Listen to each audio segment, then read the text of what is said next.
So hello everyone, welcome back. And इस वाले lecture से क्वेश्चन नंबर 22 से स्टार्ट करेंगे। क्वेश्चन नंबर 22 और देखते हैं कितने क्वेश्चंस हम इस वाले लेक्चर में कवर अप करते हैं। A company wants to invest in a machinery. Direct ध्यान देंगे क्वेश्चन पे। एक मशीनरी में मैं इन्वेस्टमेंट करना चाहता हूँ जिसकी कीमत लगेगी 50,000 at the beginning of year 1 ये अगर है तो इसकी बिगिनिंग है ये वाला पॉइंट, ठीक है, 0 point. Okay, it is estimated that the net cash inflows from operation will be 18,000 per annum for 3 years. और अगले 3 साल तक 18,000 और 18,000 का कैश इनफ्लो होगा। सो स्टार्टिंग में 50,000 जा रहा है, फिर 18 आ रहा है। If the company opts to service a part of the machine at the end of year 1 at ₹10,000। अच्छा, वो पूरा सेंटेंस था। देखो, पहला ऑप्शन आपके पास में क्या है?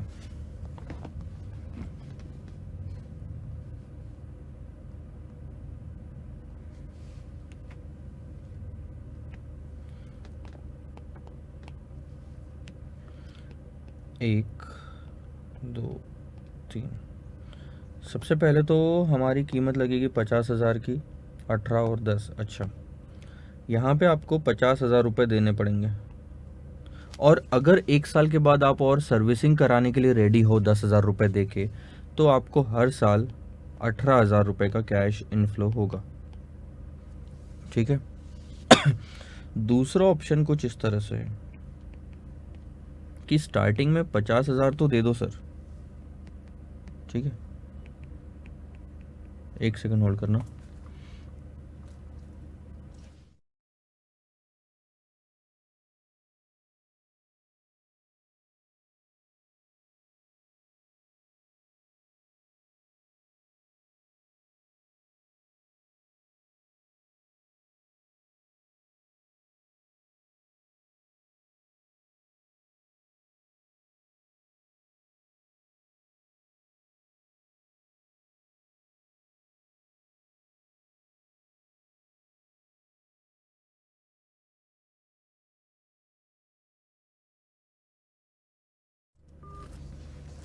सो 50,000 रुपये अपने स्टार्टिंग में दिया। दूसरा पार्ट क्या बोलता है, ध्यान दो।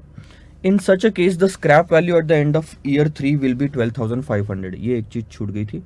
अब स्क्रैप वैल्यू जो है वो है 12,500। तो ये पहले वाले पार्ट में इतने कैश फ्लोज है। 50,000 स्टार्टिंग में गया, 1 साल के एंड में 10,000 गया, लेकिन 18,000 आया, फिर 18,000 गया, फिर 18,000, सॉरी, फिर 18,000 आया, फिर 18,000 आया और 12,500 यानी 12,500 आया। लेकिन दूसरा पार्ट क्या बोलता है इसी क्वेश्चन का? हाउएवर, लास्ट लाइन पढ़ना। If the company decides not to service the part, then it will have to be replaced at the end of year 2 at 15,400। इसका मतलब अगर आप 1 साल के अंत में सर्विसिंग नहीं कराओगे तो दूसरे साल के अंत में तो कैसे भी करके सर्विसिंग करानी ही पड़ेगी। और सॉरी, सर्विसिंग ही क्या, रिप्लेस करना पड़ेगा। और 15,400 यानी 15,400 rupees will be the cost. But in this case the machine will work for the 4th year also and get operational cash inflow of 18,000 for the 4th year. यानी कि इस case में चौथे साल भी चलेगी। यानी कि अब आपको जो कैश फ्लोज है ये इस तरह से होगी। 18, 18, 18 तो 3 साल हो ही रहा था, लेकिन और 18 चौथे साल में आपको होगा। ठीक है। It will have to be scrapped at the end of year 4 at 9,000। बस स्क्रैप वैल्यू थोड़ी और कम हो जाएगी यहाँ पे, जो कि होगी 9,000 की। ठीक है sir. Assuming the cost of capital eight 10%, आप ये मान के चलो 10% की कॉस्ट ऑफ कैपिटल है, 10% से आपको डिस्काउंटिंग करना है। Minimum required rate of return 10% है। और इग्नोर करो टैक्स, टैक्स इग्नोर करो यानी डेप्रिशिएशन भी इग्नोर हो गया। Will you recommend the purchase of this machine based on the net present value of its cash flows? क्या आप इस मशीन को परचेस करने के लिए रिकमेंड करेंगे? करेंगे तो कौन से ऑप्शन में? पहले साल के अंत में 10,000 रुपये से सर्विसिंग कराना, या दूसरे साल के अंत में 15,400 रुपये से रिप्लेस करवाना? उसके बाद में ये दो आंसर तो देने ही है। अगर सप्लायर 5,000 रुपये का डिस्काउंट देता है तो आपका डिसीजन में कोई फ़र्क पड़ेगा? यानी कि पहले तो बिना 5,000 के डिसीजन के आपको बताना है, फिर 5,000 के डिसीजन के बाद आपको बताना है। 4 आंसर निकलेंगे। पहले साल के अंत में 10,000 बिना 5,000 के डिस्काउंट के, फिर 5,000 के डिस्काउंट के साथ, 2 आंसर हो गए। फिर दूसरे साल के अंत में 15,400 बिना 5,000 के डिस्काउंट के, और 5,000 के डिस्काउंट के। ऐसे 4 आंसर आपको निकालना है। प्रेजेंट वैल्यू फैक्टर जो दिया है आपको वही यूज़ करना है क्वेश्चन में। ठीक है, 6 साल के फैक्टर, 6 साल के एक्सेस तो ज़रूरत नहीं है। चलो देखते हैं। सो सबसे पहला option 1, service eight the end of year 1, servicing करा लो 10,000 देके, ठीक है। सो उस केस में एनपीवी क्या आती है, year, cash flow, present value factor, present value. So year 0, 1, 2, 3, 3 ही साल चल रहा है। स्टार्टिंग में आपको 50,000 लगा। कैश फ्लोज देखो, अगर आप वैसे लाइन निकाल लेते हो ना तो कैश फ्लोज अब आपको समझने में ईजी हो जाता है। सो पहला वाला लाइन देखना, उसमें फर्स्ट ईयर के एंड पे ये दो कैश फ्लोज है, 10,000 का और 18,000 का। तो मैं नेट में 8,000 रुपये लिख रहा हूँ यहाँ पे, ठीक है। सेकंड ईयर के एंड में 18,000, और थर्ड ईयर के एंड में अगर आप देखोगे तो 18 और 12,500। सो ये आएगा 30,500। अब इस तरह से आपको फैक्टर्स लेना है। 0.90 क्या दिया हुआ है वही लेंगे, 90918264, 0.7513, ठीक है। प्रेजेंट वैल्यू निकाल लेते हैं।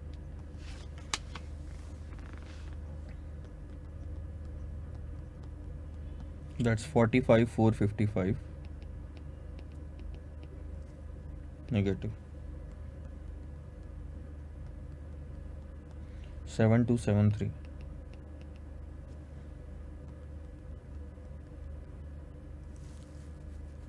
सॉरी 14,875,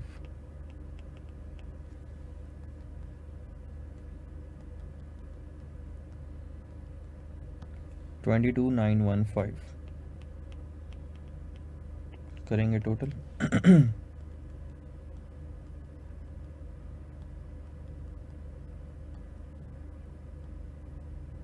45,063 था, सॉरी।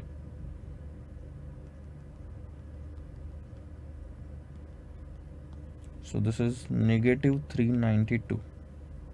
एक बार फिर से,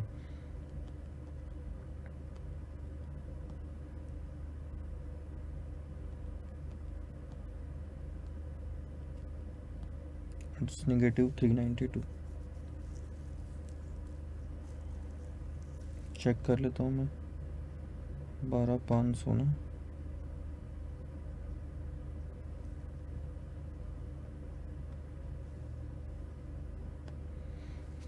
50, 18, 10,000, 12,500,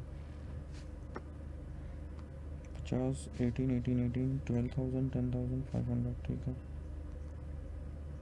सो 8,000 into 0.9091 is 7273, 18,000 into 0.8264,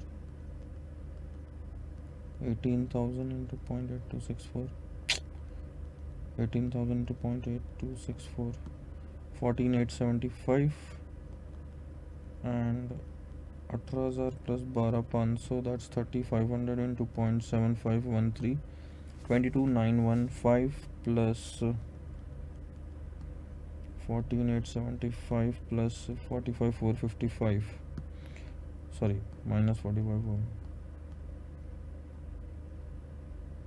क्या हो गया, 22,915 plus 14,875 plus 7,273 minus 45,455, that's the -392. So conclusion या डिसीजन लिख लेते हैं हम यहाँ पे,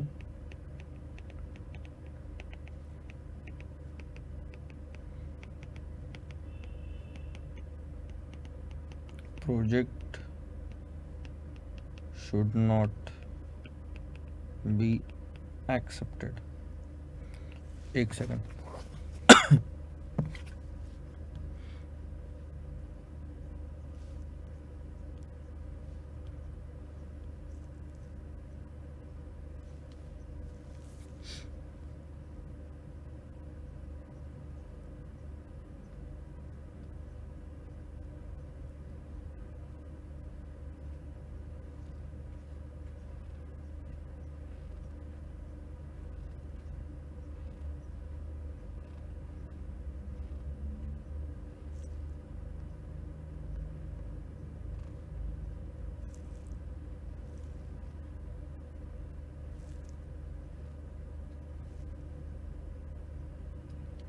क्योंकि मेरे को लग रहा है कहीं मैंने कैलकुलेशन मिस्टेक की है, इसीलिए मैं 2 मिनट आंसर चेक करता हूँ, ठीक है। 18 1.12 1.1111 ठीक है, 10,000 1.1 भी ठीक है, और 12,500 1.1 टू द पावर 3 भी ठीक है।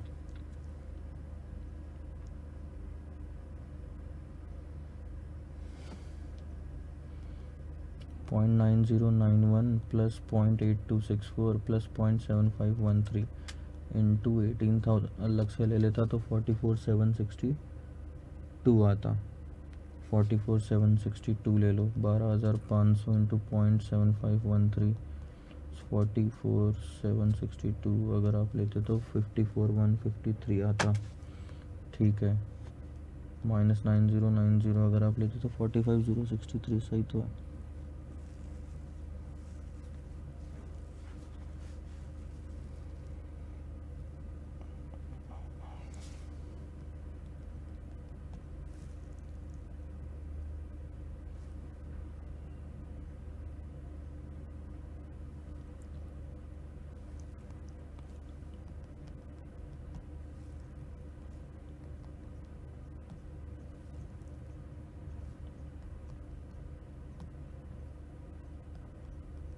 अच्छा सॉरी, समझ गया मैं, मेरे से ये गलती हो गई यहाँ पे कि ये मैंने जो फिगर पहले वाली ली थी 50,000 इंटू 1, वो सिर्फ 50,000 ही आनी चाहिए, इसलिए बोलूँ डिफरेंस ज़्यादा क्यों आ रहा है, ठीक है। तो ये आएगा आपका 5392 के आसपास में। फिर से एक बार चेक करता हूँ, 7273 प्लस 14,875 प्लस 22,915 माइनस 50,000, सो 4937 आंसर आता है। Sorry for the delay and the calculation mistake. ये आएगा आपका 4937, ठीक है। तो डिसीजन तो वही रहेगा आपका। अब आते हैं हम ऑप्शन 1 में ही, पार्ट ए था ये, और part B with 500 discount, with 5,000 rupees discount,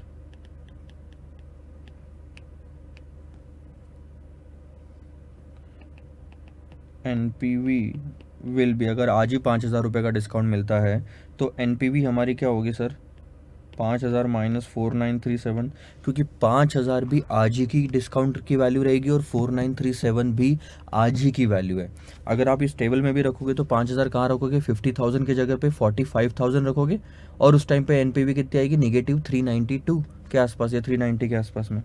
सो हम ये क्या करेंगे, नेगेटिव 390 भी नहीं सर, बहुत कम, 5,000 माइनस 4937 यानी कि सिर्फ 63 रुपीज़ का पॉजिटिव NPV आएगी, नेगेटिव भी नहीं, ठीक है। बट अब यहाँ पे ध्यान देना कि ठीक है, यहाँ पे ध्यान देने वाली बात यह है, मैं डिसीजन क्या लिख रहा हूँ पढ़ना अच्छे से।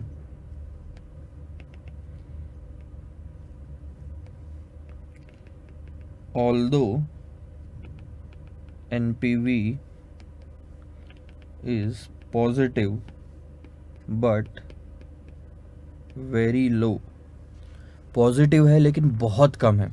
अब आप मेरे को एक चीज़ बताओ, कोई भी प्रोजेक्ट में आपकी NPV अगर 10 रुपये पॉजिटिव आई तो क्या वो प्रोजेक्ट एक्सेप्ट कर लेंगे, नहीं। क्यों, क्योंकि भले ही हमारा रूल बोलता है पॉजिटिव NPV पे प्रोजेक्ट एक्सेप्ट करना, लेकिन आप मेरे को एक चीज़ बताओ, ये सारा कैलकुलेशन आपने इस बेसिस पे किया है, एस्टिमेट वाले बेसिस पे, कि आगे कैश फ्लोज क्या होंगे, और एस्टिमेट या फ्यूचर जो हमने एस्टिमेट किया वो थोड़ा भी अगर बदल गया, थोड़ा भी निगेटिव गया, 100 200 500 रुपये भी कम आपको कैश फ्लो हुई, तो ये जो NPV आपने निकाली फटाक से निगेटिव में कन्वर्ट हो जाएगी, क्योंकि 10 रुपये पॉजिटिव है, इसका मतलब निगेटिव के बहुत नज़दीक है हम, इसीलिए हम ये प्रोजेक्ट एक्सेप्ट नहीं करेंगे। Is very low, hence project should not be accepted, ठीक है। ये एक चीज़ समझ में आई। अब हम दूसरा पार्ट लेंगे, ऑप्शन 2। ऑप्शन 2 में क्या होगा sir, year, cash flow, present value factor, present value, same चीज़ है। प्रेजेंट वैल्यू फैक्टर क्या है सर आपके, 1.9091 0.8264 0.7513, और एक और आएगा 0.68 समथिंग,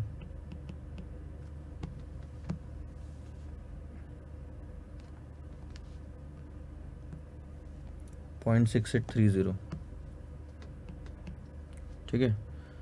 0 1 2 3 4, स्टार्टिंग में तो सर 50,000 जाने ही हैं, तो ये 50,000 यहाँ आ गए।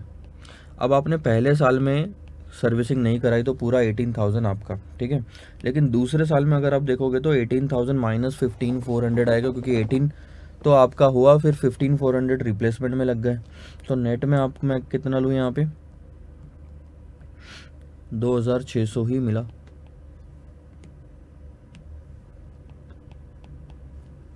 उसके बाद फिर 18,000 आएगा इंटू पॉइंट, अच्छा 18 दोनों सही रहेगा।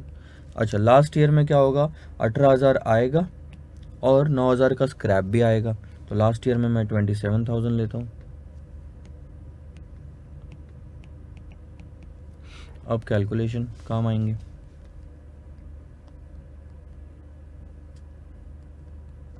Eight 16,364,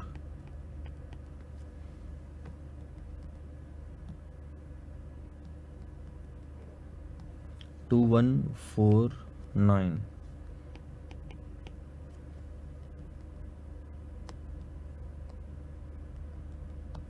13,523,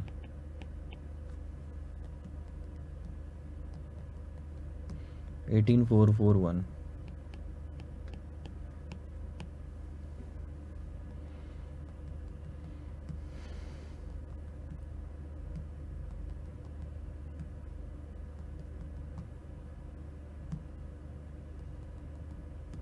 477 positive. सो ध्यान दो, यहाँ पे भी वही किस्सा है, डिसीजन आप वही लोगे।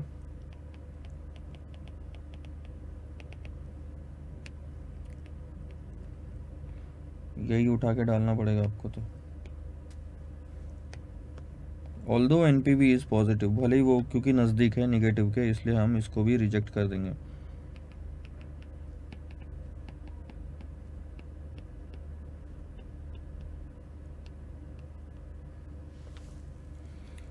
या फिर आप 477 पे तो खैर बोल सकते हो एक बार का, क्योंकि 50,000 रुपये का ही इन्वेस्टमेंट है, उसके हिसाब से 477 constitutes around 1% of the total. So हम ये डिसीजन यहाँ पे ले सकते हैं, NPV is positive hence the project should be accepted.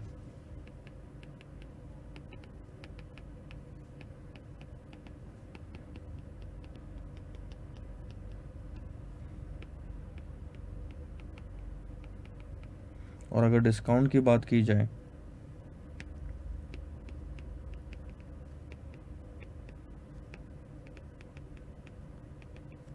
तो फिर देखो, इतने तो समझ में आपको आने चाहिए कि एनपीवी अब और आगे बढ़ेगा ही। NPV will be 477 plus 5,000, that is 4,5,477। तो यहाँ पे भी डिसीजन वही रहता है,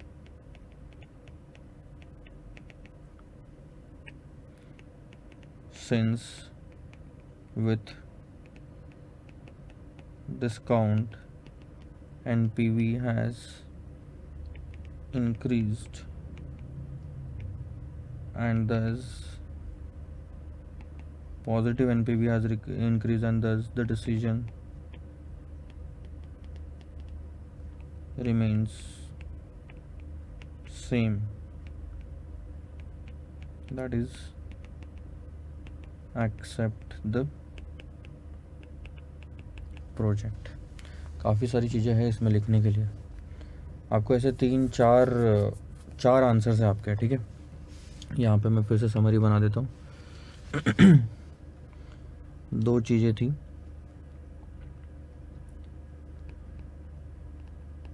सर्विसिंग एट ईयर 1 या रिप्लेसमेंट एट ईयर 2 with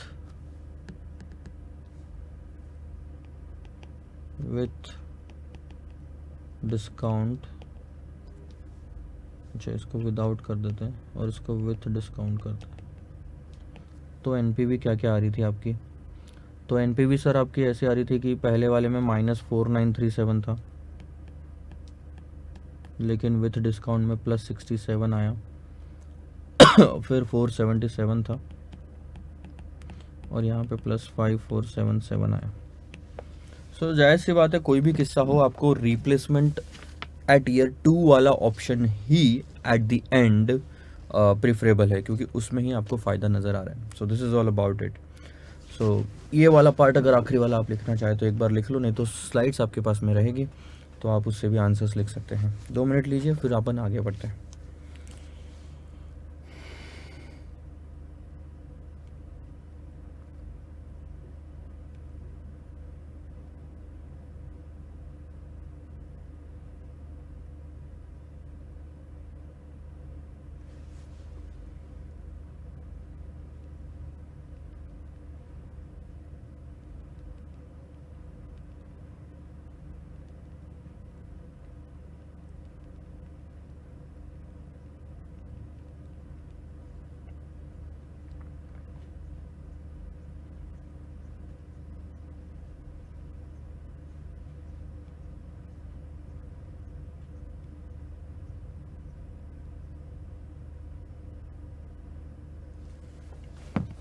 चले,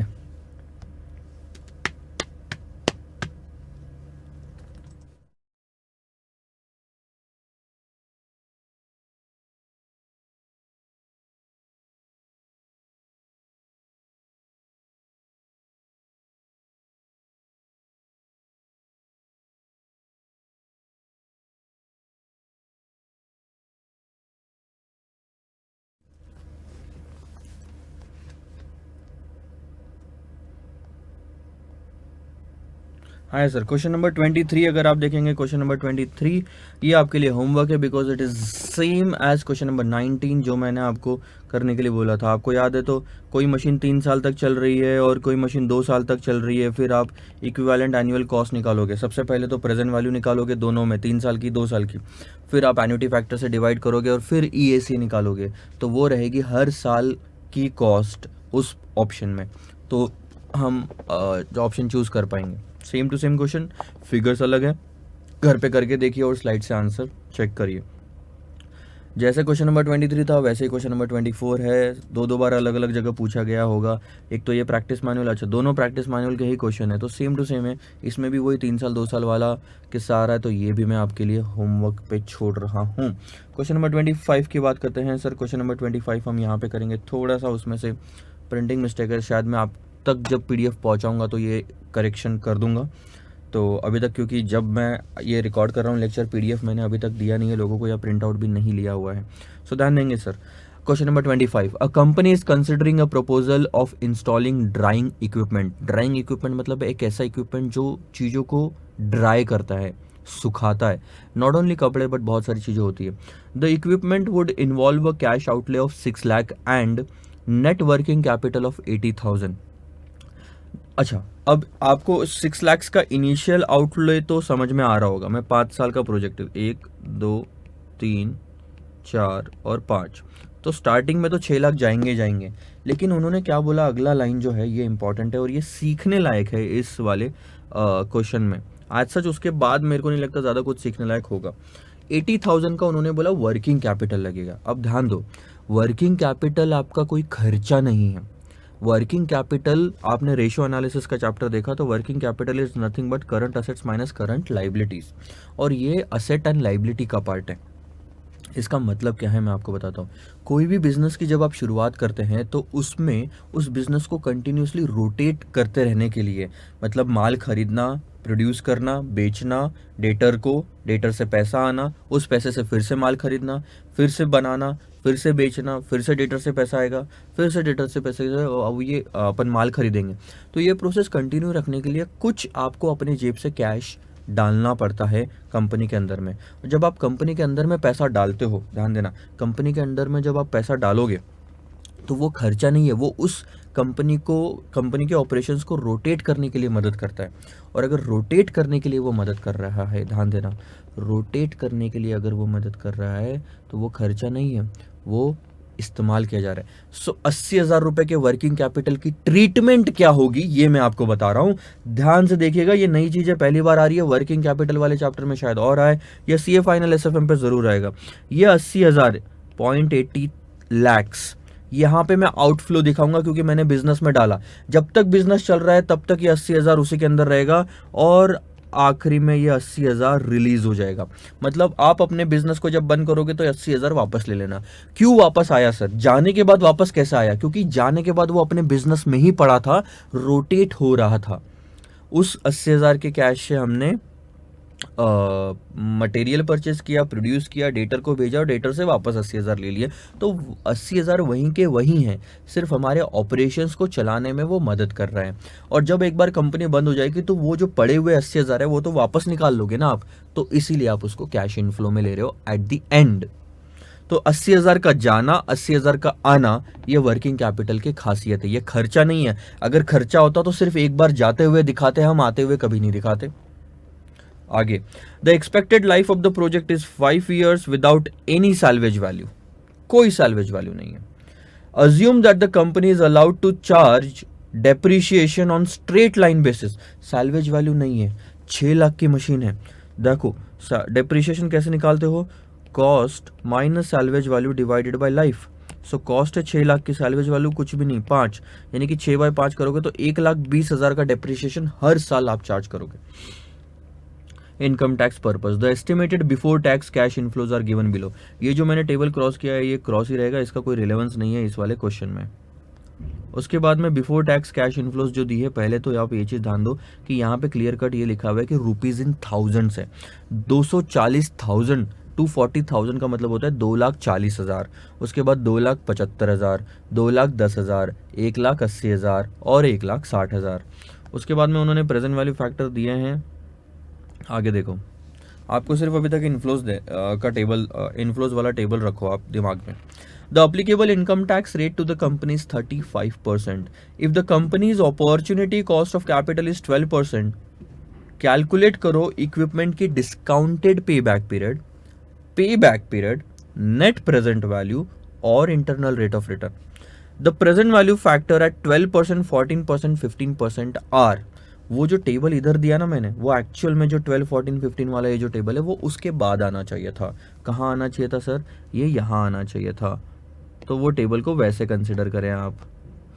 आप तक जो बुक पहुँचाऊँगा या पीडीएफ पहुँचाऊँगा वो तो उसमें करेक्शन मैं कर दूंगा जहाँ तक हो सके, अगर मैं भूला नहीं तो। क्या करना है सर? एनपीवी, पे back period, discounted payback period और इंटरनल रेट ऑफ रिटर्न। सो ध्यान दो, इजी है, आज से जितना डिफिकल्ट नहीं है।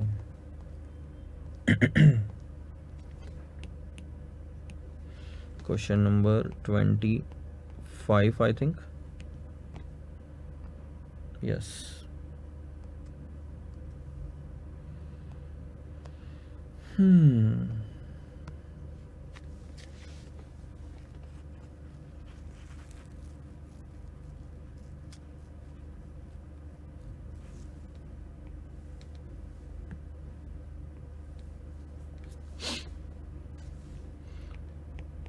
ईयर 0, 1, 2, 3, 4, 5, ठीक है। यहाँ पे आप लोगे कॉस्ट ऑफ मशीन 6 लाख रुपए गए। यहाँ आप लोगे वर्किंग कैपिटल 80,000 कंपनी में लगा दिए, 80,000 यहाँ पे आपके रिलीज हो जाएंगे। This is called as release of the working capital, ठीक है। उसके बाद कैश इनफ्लो बिफोर टैक्स,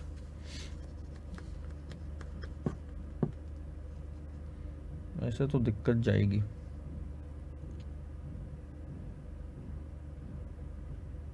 चलो ठीक है,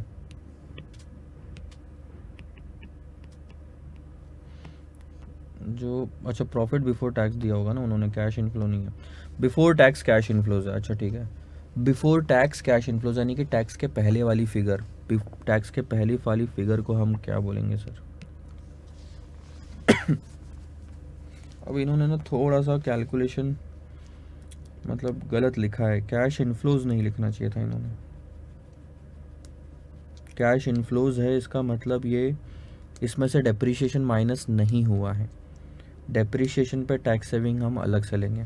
दो चीज़ों में फ़र्क होता है, प्रॉफिट बिफोर टैक्स और बिफोर टैक्स कैश इनफ्लोज, फ़र्क है। दोनों ही बिफोर टैक्स है, लेकिन एक है प्रॉफिट और एक है कैश इनफ्लो। कैश इनफ्लो तब कहेंगे जब इसमें से कोई भी नॉन कैश आइटम माइनस नहीं हुआ हो, लेकिन प्रॉफिट कब आता है, नॉन कैश आइटम माइनस होने के बाद में भी, यानी कि डेप्रिसिएशन माइनस हो चुका है अगर पीबीटी दिया होता तो। लेकिन अभी हम बोलेंगे कि सर डेप्रिसिएशन इसमें से माइनस नहीं हुआ है, क्योंकि ये अभी भी कैश इनफ्लो है। ठीक है, so before tax cash inflow जो इन्होंने दिए है वो लिखता हूँ मैं, 240, 275, 210,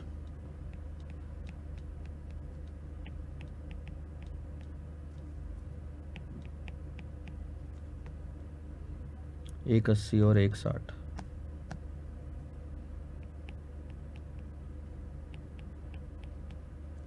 ठीक है, अब मैं इसमें से डेप्रिसिएशन माइनस कर लेता हूँ। डेप्रिसिएशन आप कैसे निकालोगे सर, स्ट्रेट लाइन मेथड से अगर आपको डेप्रिसिएशन निकालना है तो cost minus salvage value divided by life करते हो। कॉस्ट है 6 लाख की, सैल्वेज वैल्यू 0, लाइफ है 5 साल, यानी कि 1,20,000 का आपका डेप्रिसिएशन होता है, 1,20,000।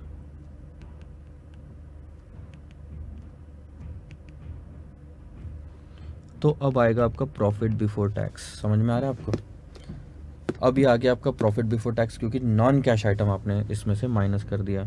सो 240 में से अगर आप 1,20 हटा दोगे तो 1,20 बचा, फिर यहाँ पे 1,55 बचेगा। आई होप सही हूँ मैं।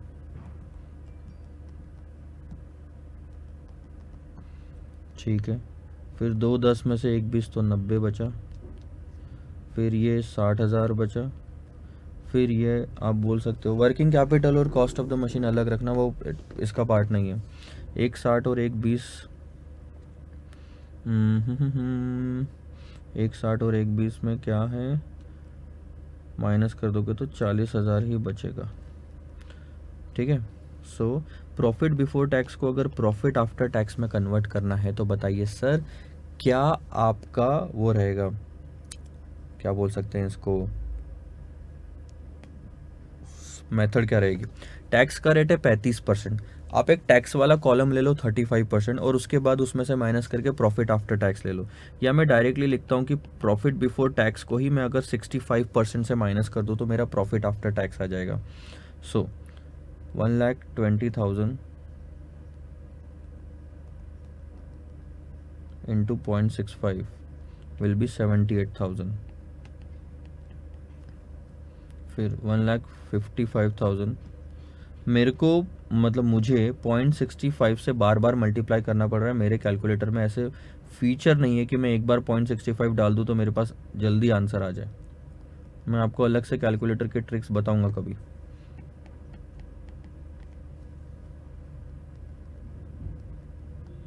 $58,500,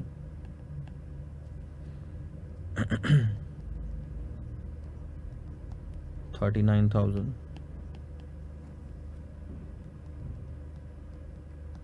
26,000। मैं एक बार चेक कर लेता हूँ।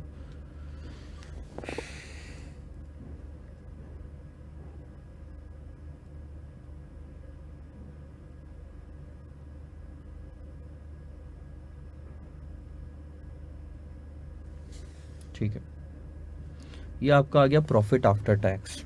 लेकिन सर हमने देखा है कि प्रॉफिट आफ्टर टैक्स हमारे काम का नहीं है, हमको कैश फ्लोज आफ्टर टैक्स चाहिए होती है। कैश फ्लोज आफ्टर टैक्स का मतलब डेप्रिसिएशन अब हम उसमें वापस ऐड कर देंगे। एक क्वेश्चन स्टार्टिंग में आपने देखा होगा जहाँ पे हमने डेप्रिसिएशन स्टार्टिंग में माइनस किया था और फिर डेप्रिसिएशन वापस ऐड किया, और इसका लॉजिक भी मैंने उसी क्वेश्चन में बताया था। सेम लॉजिक है कि डेप्रिसिएशन पे सिर्फ टैक्स सेविंग काम की है, जो हमको एनपीवी निकालने के लिए लगता है वो है कैश फ्लोज। और डेप्रिसिएशन का चार्ज 1,20,000 का लगाने का मतलब ये नहीं होता कि 1,20,000 जा रहा है, 1,20,000 पे 35% की टैक्स सेविंग लेनी थी, ले ली। तो कैश फ्लोज आफ्टर टैक्स कैसे निकालेंगे, प्रॉफिट आफ्टर टैक्स में डेप्रिसिएशन को वापस ऐड कर दो। So profit after tax plus depreciation लिखूंगा मैं यहाँ पे। सो 78,000 में 1,20,000 यानी कि 1,98,000 आएगा यहाँ पे। फिर ये आएगा आपका 2,20,750। उसके बाद आपका आएगा 1,78,500। उसके बाद आएगा 1,59,000 और ये आएगा 1,46,000। ठीक है, अभी तक सारे कैश फ्लोज नहीं आए हैं सर आपके कैलकुलेशन में। यह हो गया कैश फ्लोज आफ्टर टैक्स। ठीक है, नीचे टेबल बना रहा हूँ मैं।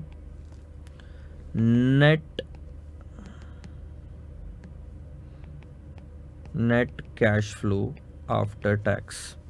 अब ध्यान दो आप किस किस चीज को ऐड करोगे, कॉलम लिख लेते हैं चलो। This is A B C D E F G H.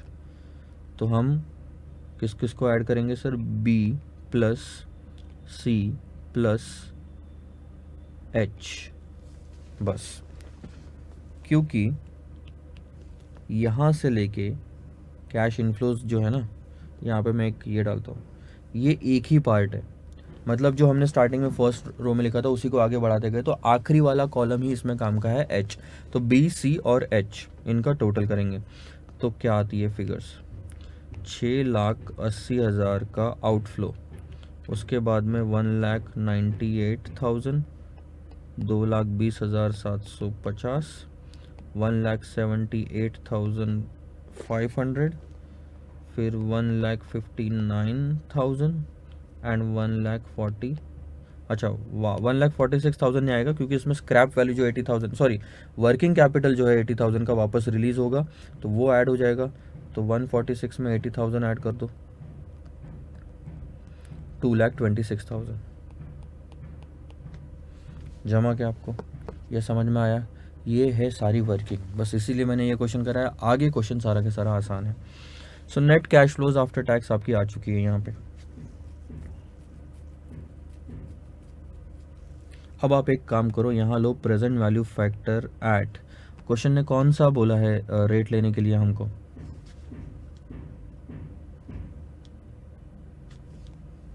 Question हमको बोल रहा है 12% से रेट लेने के लिए, तो 12% से जो हमको इस टेबल में दिया है ना वही हम रेट लेंगे। अगर आप ध्यान से देखोगे तो फर्स्ट रो है प्रेजेंट वैल्यू फैक्टर है 12%। ठीक है, एक बार आप वो रेट लो और कैलकुलेशन करो, प्रेजेंट वैल्यू निकालो। मैं 2 मिनट का टाइम लेता हूँ बस।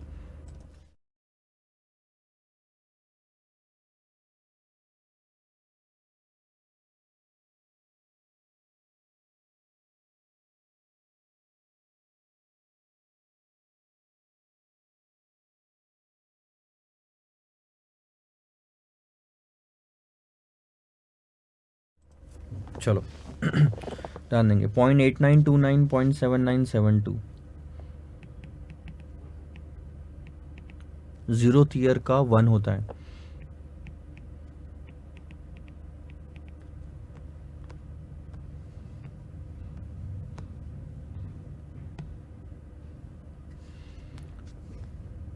पॉइंट 7118, 0.6355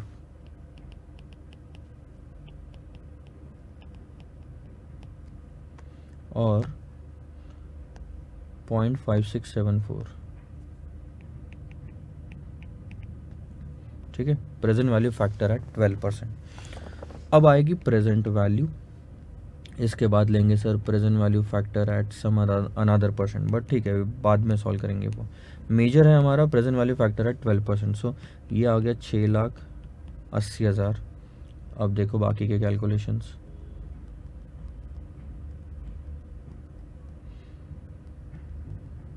$176,794,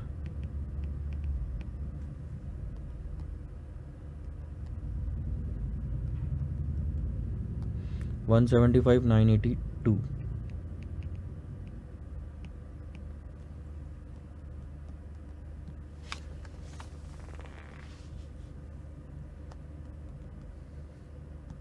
127,056,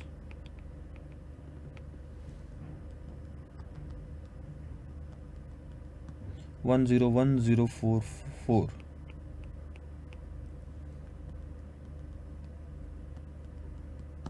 101,044, 128,232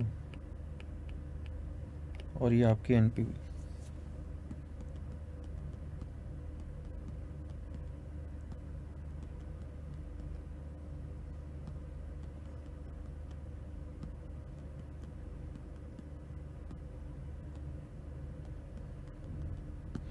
$29,108 ये आपकी एनपीवी आ गई। देखो अब हम क्वेश्चन देखते हैं क्या है। क्वेश्चन में हमने क्या पढ़ा था, क्योंकि बहुत टाइम हो गया है ना, समझ में नहीं आएगा। तो हमने क्या निकाल लिया सर, हमने नेट प्रेजेंट वैल्यू जो था ये निकाल लिया, तो ये वाला पार्ट खत्म हुआ। क्वेश्चन हमको और क्या क्या बोल रहा है, हमको डिस्काउंटेड पे बैक पीरियड और हमको पे बैक पीरियड भी निकालने बोल रहा है। अब डिस्काउंटेड पे बैक पीरियड के लिए एक चीज़ हम कर सकते हैं, हम इस प्रेजेंट वैल्यू का क्यूमुलेटिव ले लेते हैं।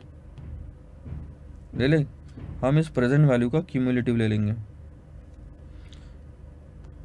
सो क्यूमुलेटिव अगर आप निकालोगे तो 6,80,000 आएगा, और इसमें से अब आप माइनस करते जाओ।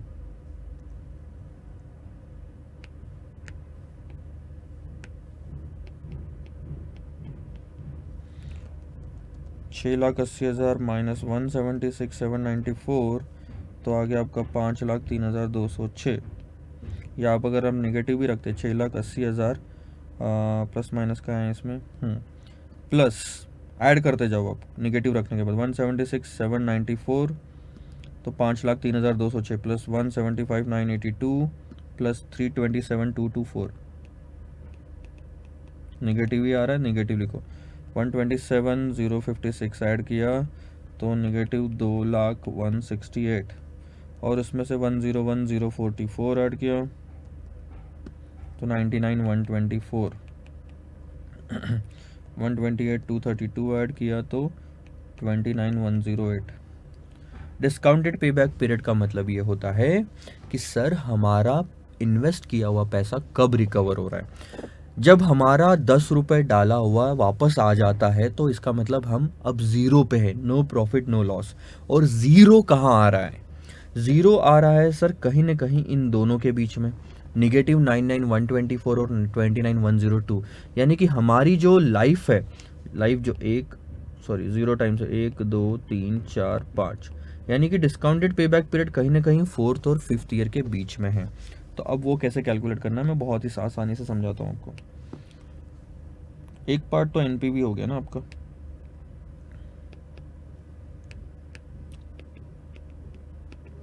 $29,108। अब दूसरा पार्ट देखो, डिस्काउंटेड पे बैक पीरियड। बहुत ही सिंपल, कम से कम कौन सा साल है आपका, चौथा साल रहेगा, प्लस चौथा साल रहेगा प्लस, ध्यान देना आप अगले एक साल में कितना रिकवर करते हैं पैसा। आप अगले एक साल में 128,232 रिकवर करते हैं, ठीक है। लेकिन आपने सिर्फ 99,124 रिकवर करना बाकी था। एक साल में अगर मैंने 128,232 रिकवर किया तो 99,124 रिकवर करने के लिए कितना टाइम लगेगा। This is kind of interpolation. तो इससे आंसर आएगा आपका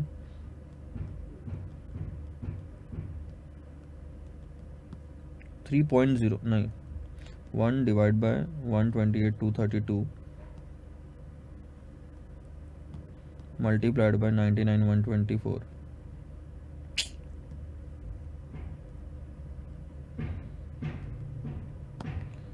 तो 0.77 प्लस 4 यानी कि 4.77 ईयर्स आ रहा है।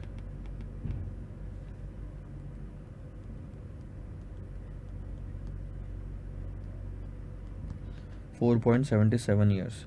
तो ये चीज़ आपको थोड़ी समझ में आनी चाहिए, कॉन्सेप्ट क्या है मैं एक बार आपको वापस से समझा देता हूँ, ठीक है। मेरे को एक बार जगह बनाने दो इनके लिए। और ये है पे back period. Sir discounted payback period और पे बैक पीरियड में क्या फ़र्क है। पे बैक पीरियड में आप प्रेजेंट वैल्यू नहीं लेते, नेट कैश फ्लोज लेते हो। सो पे बैक पीरियड के लिए कौन सी फिगर्स ज़रूरी है पता है आपको, ये वाली, दिस इज़ फॉर पे बैक पीरियड। ये कैश फ्लोज पे बैक पीरियड के लिए काम की आएगी क्योंकि ये डिस्काउंटिंग के पहले की फिगर है, ठीक है। तो आप net cash flow after tax लेंगे, 6,80,000 है। अब मैं एक काम करता हूँ, यहाँ पे क्यूमुलेटिव लेता हूँ, क्योंकि ये वाली फिगर्स लेनी है तो मैं यहाँ पे क्यूमुलेटिव ले लूँगा। सो 6,80,000, पता चले ना कहाँ पे ज़ीरो आ रहा है, माइनस प्लस 198, तो 482 अभी रिकवर होना बाकी है। फिर प्लस 220,750, तो 261 250 रिकवर होना बाकी है, प्लस 178 500, तो 82,750 रिकवर होना बाकी है, प्लस 159, तो 76 आ गया पॉजिटिव, 250 एंड प्लस तो ये आ गया 302,250, ठीक है। अब अगर आप यहाँ पे ध्यान से देखोगे तो ज़ीरो इन दोनों के बीच में आता है, -82,750 और 76,250 के बीच में, यानी कि कहीं ना कहीं आपका 3 और 4 साल के बीच में पे बैक पीरियड आएगा। सो 3 प्लस, अब देखो अगले साल कितना रिकवर करना था सर, 82,750, लेकिन एक साल 3 से 4 साल में रिकवर कितना किया सर, अगर आप ध्यान दोगे तो 1,59,000, तो ये दो फिगर आपके काम की है। एक साल में सर हमने 1,59,000 रिकवर किया, जबकि 82,750 ही करना था। तो 82,750 उस साल के कौन से पॉइंट पे रिकवर हुआ,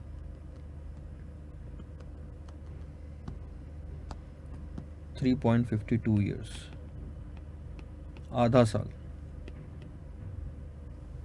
इसका लॉजिक मैं बताऊंगा, अभी मेरे को बस IRR निकालने दो, आखिरी स्टेप, इसके बाद नीचे में सारी वर्किंग कर लूंगा मैं। अब IRR निकालने के लिए ना यहाँ जगह नहीं बची है ज़्यादा, यहाँ जगह होनी चाहिए।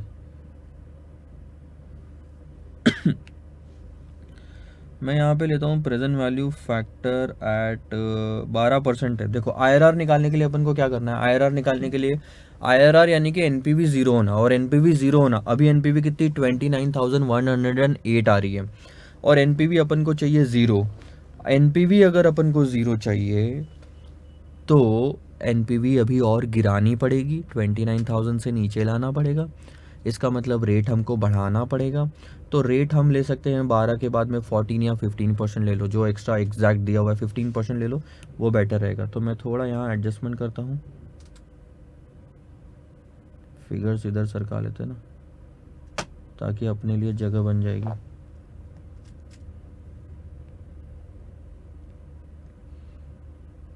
चलो ये चीज़ अच्छी होती है कि आप यहाँ पे ये एडजस्टमेंट कर पाते हो।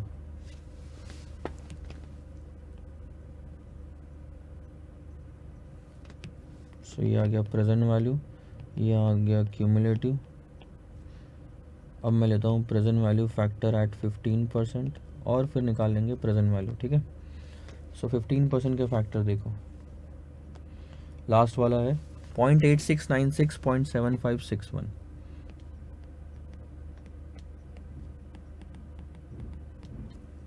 फिर 0.6575.5718, 0.6575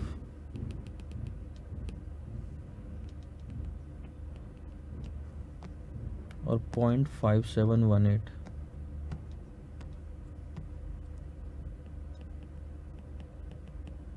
और 0.4972, ठीक है, हो गया। अब आप आ जाओ यहाँ पे, अब हम कैलकुलेशन फिर से करेंगे, थोड़ा सा और टाइम लगेगा। ये है 6,80,000, फिर कौन सी वैल्यूज सर, कौन सी वैल्यूज लोगे, ये वाली जो फर्स्ट कॉलम में दी है, net cash flow after tax, उसको डिस्काउंटिंग करना है हमने। सो 1,98,000 मल्टीप्लाइड बाई 0.8696, दैट्स 172,181,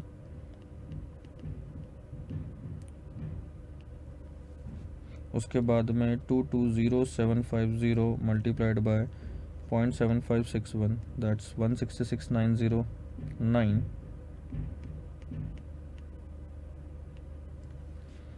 फिर 178,500 into 0.6575, that's 117,364.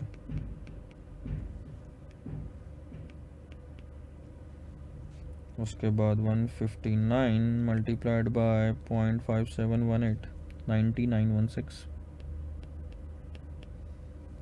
And lastly 2,26,000 into 0.49, that's 112,367. Total कर लेंगे.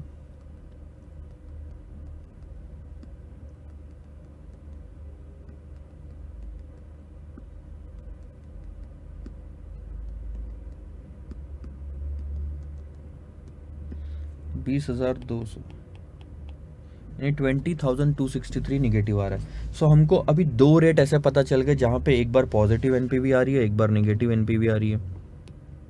सो एनपीवी यहाँ मैं ले लेता हूँ रेट, यहाँ ले लेता हूँ एनपीवी. सो अभी आप ध्यान देंगे 10 और 15%. 10% पे आई थी सर 29,108 और यहाँ निगेटिव आ रही है 20,263. ठीक है, यानी मैं 5% आगे बढ़ता हूँ तो एनपीवी कितना नीचे जाती है. पहले तो पॉजिटिव से जीरो पे जाएगी धीरे धीरे धीरे धीरे धीरे और वहाँ से और निगेटिव में जाएगी. सो 29,108 माइनस 20,263 निगेटिव. सो ये होता है, अरे 29,108 प्लस 20,263, इतने स्टेप्स पीछे गए हम. 49,371. क्या हमको इतने स्टेप्स पीछे जाना था? क्या हमको नेगेटिव 20,263 एनपीवी पे जाना था? नहीं सर, हमको जीरो एनपीवी पे जाना था. और जीरो एनपीवी पे जाने के लिए आपको सिर्फ 29,108 स्टेप्स नीचे आना था. सो दैट इज 29,108 स्टेप्स का ही calculation. So IRR will be minimum 10% तो है ही, 5% और बढ़ाया तो 49,371 स्टेप्स में नीचे जाता हूँ. मल्टीप्लाइड बाय 29,108 स्टेप्स ही नीचे जाने के लिए कितने परसेंट बढ़ाना पड़ेगा?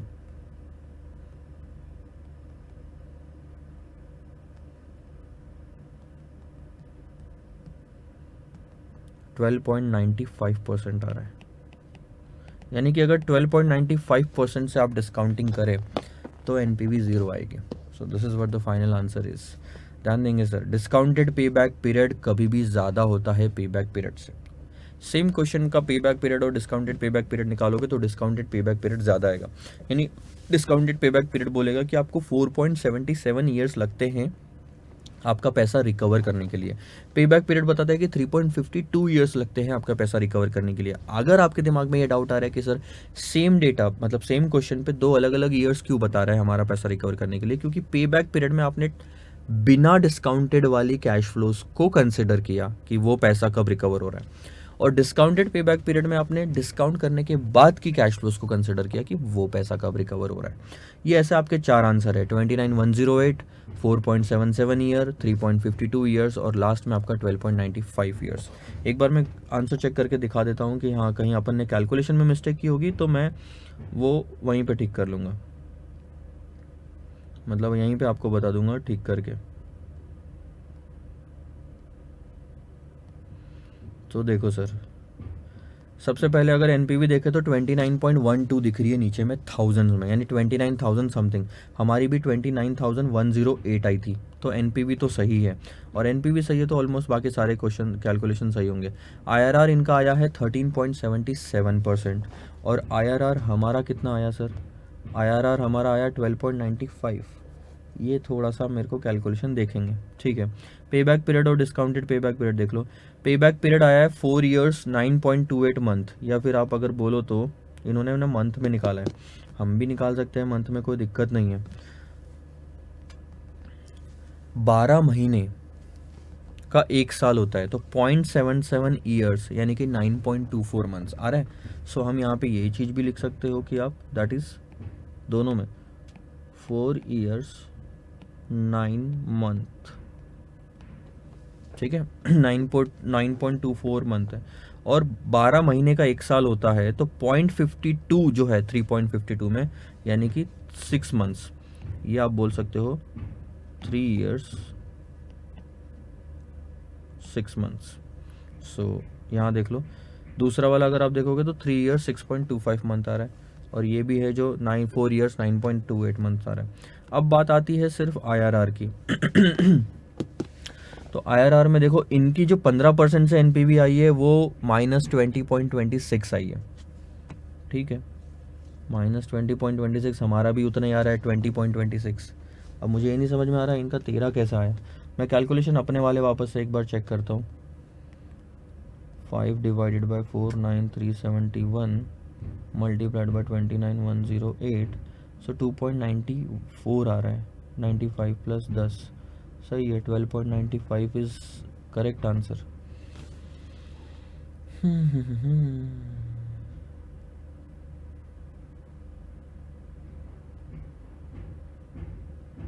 13 पॉइंट, इतना डिफरेंस नहीं आना चाहिए था आंसर में, और ये चीज़ समझ के परे है। 29.12 कैश फ्लोज वगैरह सब सेम है, बस ये कैलकुलेशन में डिफरेंस है।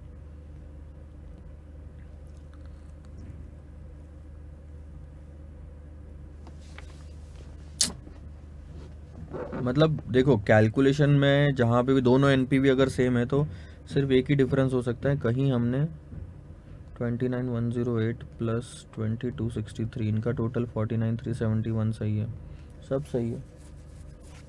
5 divided by 49,371 plus 29,108, 29,108 divided by 49,371 into 5, 2.94। मैं आपको बता रहा हूँ, आप कैलकुलेशन करके देखो, अपने आंसर से ज़्यादा क्लोज आंसर आएगा। 13.77 उन्होंने जो निकाला है, शायद उसमें थोड़ा वेरिएशन भी आ सकता है। सो आप एक काम करो, NPV निकाल के देखो, 13.77 से NPV निकालो और 12.95 से NPV निकालो। आंसर में वेरिएशन आना तो जायज़ था, ये मुझे भी पता था, क्योंकि मेथड का नाम ही है trial and error method. So error तो कहीं ना कहीं आएगा थोड़ी बहुत फिगर बदलने से। हमारा आंसर और उनका आंसर ऑलमोस्ट क्लोज है। हमारा 13% आ रहा है, उन्होंने 13.77% आ रहा है। And I don't think so कि 13.77 आंसर होगा। रीज़न मैं बताता हूँ आपको। 13% तक मैं बिलीव कर सकता हूँ, लेकिन 13.77 पे मैं बिलीव नहीं करूँगा। रीज़न मैं बताता हूँ आपको। देखो, तकरीबन 29,000 यानी कि 30,000 है, और वो 20,000 है। 50,000 स्टेप्स दूर है एक दूसरे से। अगर आप देखोगे तो 49,371, 5% और 50,000 स्टेप्स दूर है, यानी कि हर परसेंट के लिए 10,000 स्टेप्स कवर करने पड़ेंगे। हमको कितना नीचे आना था? 30,000 स्टेप्स नीचे आना था, यानी कि 3% का स्टेप्स होना चाहिए, यानी 3% यानी 12, 10 और 3 13। हमारा 12.95 आ रहा है, वो 13.77 तक ले जा रहे हैं, यानी 14% के बहुत क्लोज है वो। और 14% यानी कि 4%, 40,000 स्टेप्स नीचे गिराना, that is not just possible. NPV निकाल के देखो, देखो जीरो के नज़दीक, जीरो तो एग्जैक्ट नहीं आएगी, -2 -40 ऐसे कुछ आएगा। तो जीरो के एग्जैक्ट नज़दीक किसकी NPV है, हमारी या जो PM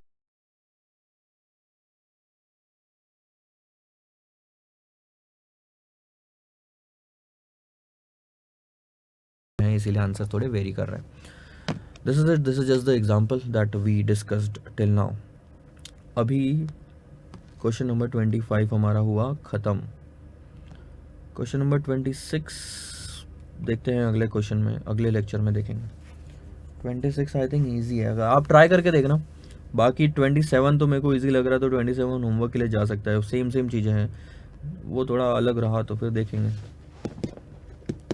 ओ यस, ध्यान दो। ये जो अभी हमने क्वेश्चन देखा ना, क्वेश्चन नंबर 25, ऑलमोस्ट वैसा ही क्वेश्चन है क्वेश्चन नंबर 26।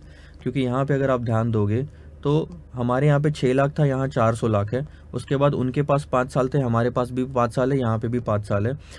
हमने straight line method of depreciation लगाया, उन्होंने WDV मेथड से डेप्रिसिएशन लगाना है, ठीक है। स्क्रैप वैल्यू उन्होंने 0 बोला, हमने भी स्क्रैप वैल्यू 0 ली है। इनकम टैक्स रेट हमारे इसमें 35% था, यहाँ पे 50% है। बाकी मोस्ट ऑफ द चीज़ें सेम है। निकालना क्या है sir? Also calculate the internal rate of return of the project, और एडवाइस करने बोला है, यानी कि आपको NPV निकालना है। देखो अब ये पूरा होमवर्क ले लो, 12% से NPV निकालो और उसके बाद में एडवाइस करो। पॉजिटिव है तो यस एक्सेप्ट करेंगे, नेगेटिव है तो रिजेक्ट कर देंगे।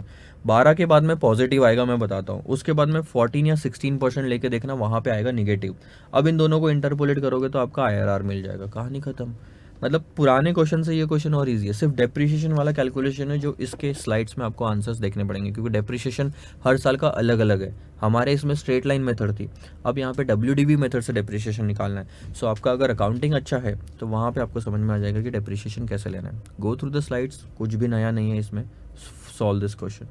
Question number 27 I think we will take, हम खुद लेंगे क्योंकि ये ना रिवर्स टाइप का क्वेश्चन है। तो ये मैं आपको सॉल्व कराऊंगा क्वेश्चन नंबर 27 एंड ऑनवर्ड्स। अच्छा 28 भी होमवर्क पे ही है, ठीक है, अगले लेक्चर में दूंगा, होमवर्क अभी नहीं। So 27 onwards we are going to look in the next lecture. So I think 1 घंटा हो चुका है और 1 घंटे के हिसाब से काफ़ी सारे क्वेश्चन हमने इसमें कवर कर लिए, 22 से लेकर 26 तक होमवर्क के साथ मिला के। All the best and stay excited and stay connected. Bye bye.